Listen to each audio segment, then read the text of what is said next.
The diaphragm is a parachute-shaped muscle which sits at the bottom of the thoracic cage. It facilitates the transversus and pelvic floor and all the core muscles. The diaphragm is the major muscle for breathing. If you need to take a breath in, the diaphragm will drop downwards to change the pressure gradients and allow air to move into our lungs. As you breathe out, the diaphragm will come back up again and push the air out of the lungs. The thoracic cage moves when the diaphragm is working with breathing.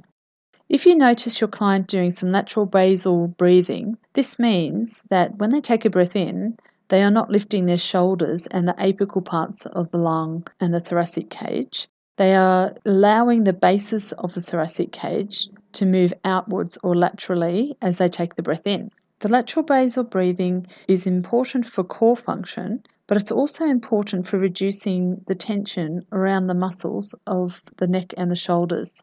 There are muscles in the neck of the shoulder called the accessory muscles of breathing, and these include muscles such as the scalenes, the sternocleidomastoid muscle, the trapezius muscle, especially upper trapezius, the levator scapular muscle, and some of the intercostal muscles and abdominal muscles as well.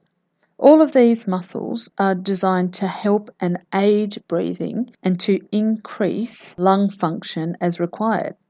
So, for example, if someone is going for a sprint and they have to have a lot of air and a lot of oxygen to be able to do their exercising, they will recruit all the accessory muscles of breathing. That's a normal thing to do. In normal breathing, normal tidal volume of breathing, you should be allowing just the diaphragm to do most of the work. You should not be doing your normal tidal volume of breathing using your accessory muscles. This just increases tension.